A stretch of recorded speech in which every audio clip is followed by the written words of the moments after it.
Patuloy daw na pinalalawak ng Department of Agriculture ang mga lugar na makakapagbenta ng 20 pesos per kilong bigas sa Metro Manila. Ngayon, available na rin ito sa lungsod ng San Juan. Para sa detalye, magkakausap natin si Mon Gualvez. Mon, saan sa San Juan mabibili itong murang bigas at kahit sino ba ay pwedeng makabili dito?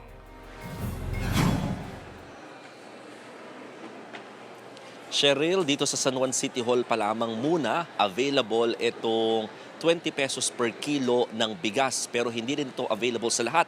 May mga piling benepisyaryo pa lamang na pwedeng makabili ng naturang 20 pesos per kilo ng bigas. Yan ay yung mga pasok pa rin, no? Yung mga dati na nasa 4-piece, mga PWD, mga senior citizen at mga solo parent. Pero idinagdag na rin dito yung mga minimum wage earners gaya ng mga tricycle drivers, kasama rin daw yung mga jeepney drivers, maging mga teachers at ilang mga tindera sa palengke. Pero ang sabi kasi ng Department of Agriculture dito, Cheryl, nakadepende na raw yan sa LGU kung paano nila mas mapalawak itong mga beneficiaries na pwedeng makatanggap at makabili nitong 20 pesos na kilo ng bigas. Ngayon kasi, ang ginawa ay sinimulan na, no, nagkaroon ng ceremonial launch na maging available na nga itong 20 pesos na kilo ng bigas, hindi lamang sa mga Kadiwa stores kundi sa mga LGU. So dito sa NCR, sisimulan na rin yan ngayong araw. Inagpisahan lang dito sa San Juan and then eventually magkakaroon na rin sa iba't ibang mga LGUs. Ang total target talaga ng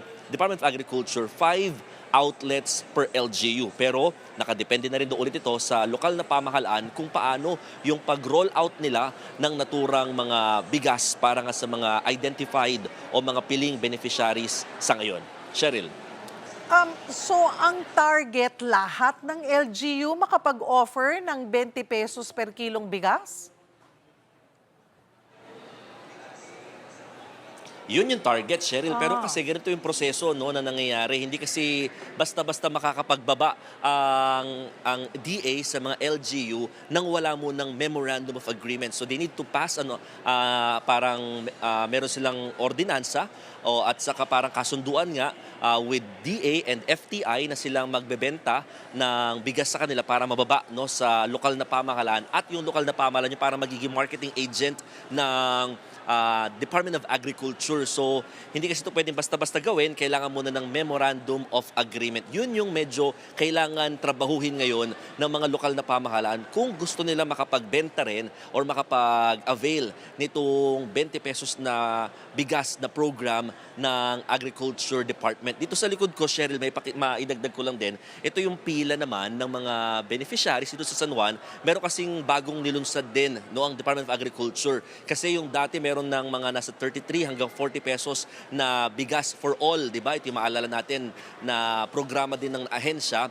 Nagkaroon daw ng parang lituhan dahil, for example, bumili sa Quezon City, then meron kasing limit lamang yung pwede mo bilhin na number of kilos. Then bumili sa San Juan, bumili sa Makati. So ngayon, meron na silang nilunsad na QR code. Itong QR code naman na ito, mga kapatid, dito malalaman kung ikaw ba ay nakabili na ng naturang bigas at nasa ilang kilo na yung nai-avail mo for a certain month. Sa ngayon kasi, kada purchase hanggang 10 kilo lamang ang pwedeng bilhin ng kada beneficiaryo individually.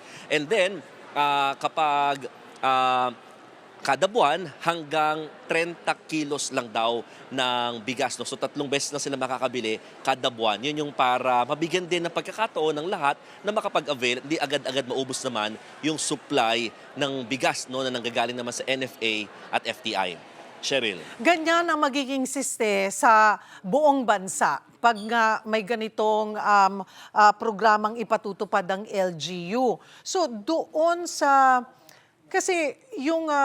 kahit saan ka pumunta siguro ngayon, talagang wala kang mabibiling 20 pesos na bigas kung hindi gagawin ito ng pamahalaan ng LGU. So this is subsidized. Saan nanggagaling yung pondo? Paano maa-afford ng isang LGU na makapag-offer ng 20 pesos per kilong bigas?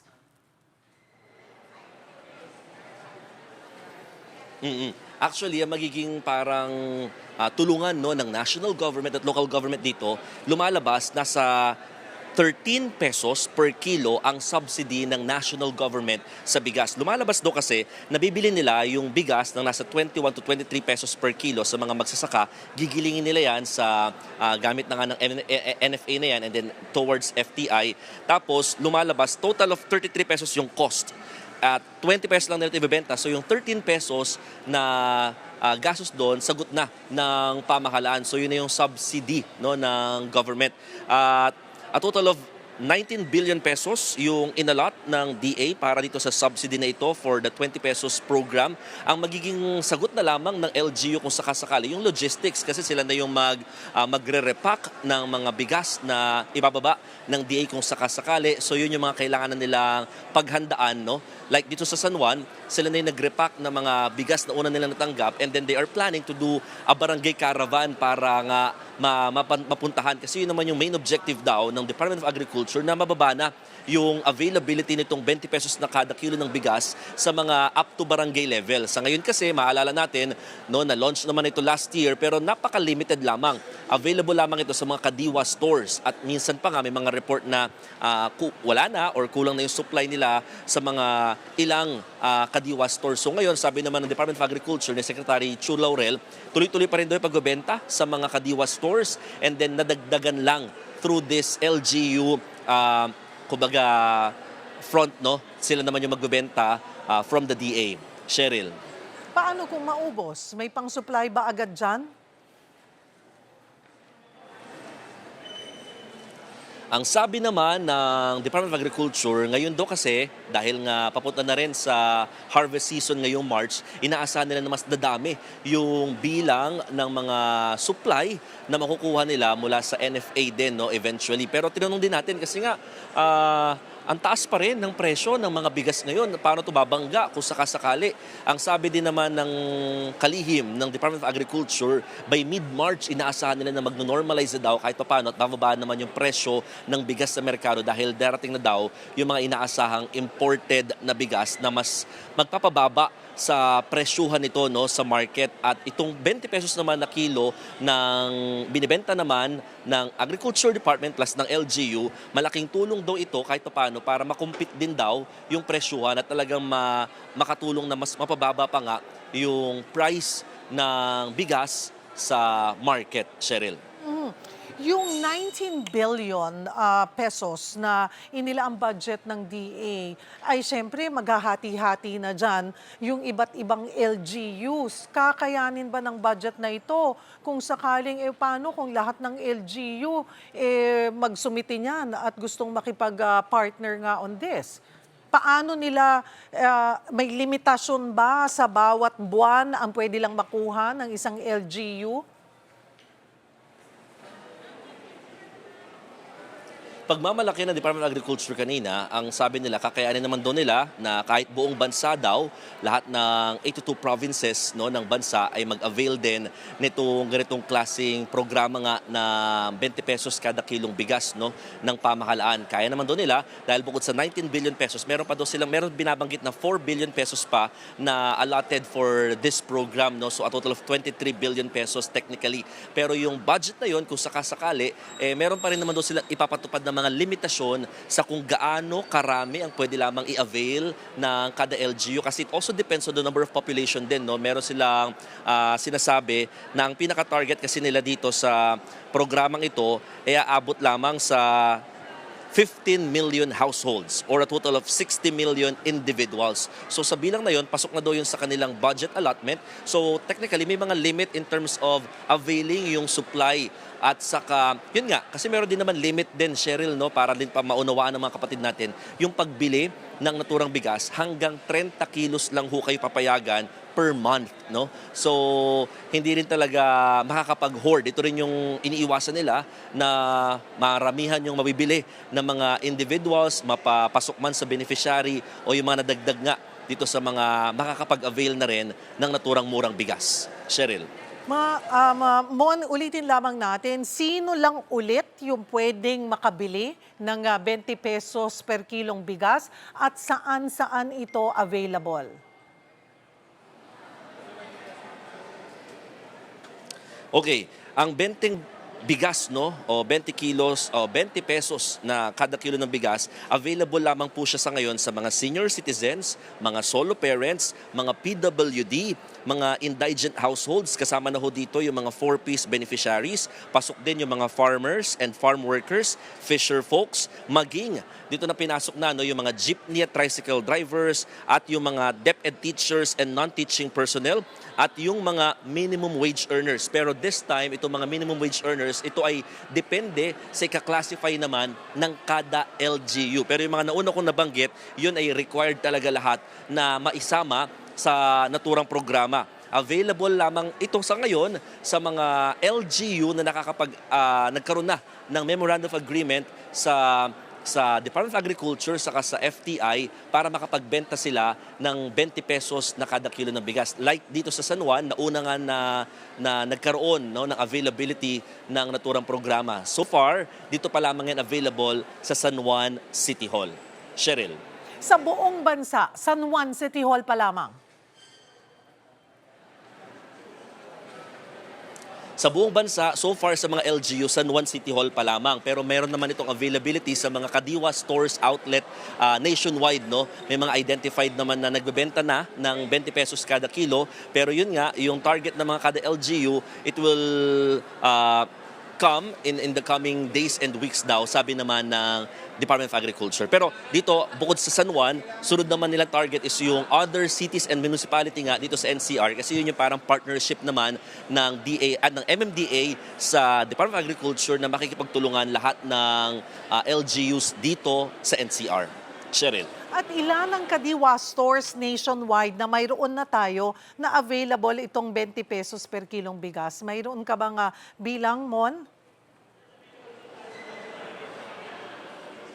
Wala lang akong eksaktong bilang, Cheryl, ng mga Kadiwa stores, outlet or Kadiwa ng Pangulo Centers. Pero bukod kasi doon, meron yan sa, ang alam ko, meron yan sa Bulacan, Cavite, Mindoro, Rizal at Laguna. At meron din sa mga available din itong 20 pesos kada kilong bigas maging sa mga NFA warehouse.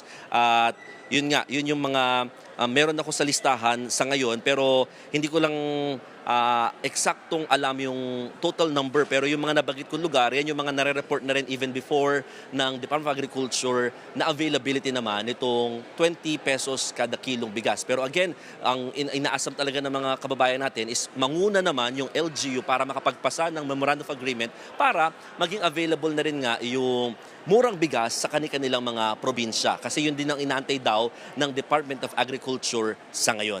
Cheryl. Baka kasi mag-react yung mga kababayan natin para maintindihan nila bakit mahalaga ulit yung MOA na may MOA pa between the LGU, FTA, o FTI and DA. Oo, kasi mga kapatid, ito yung pagbebenta na gagawin nga ng LGU technically.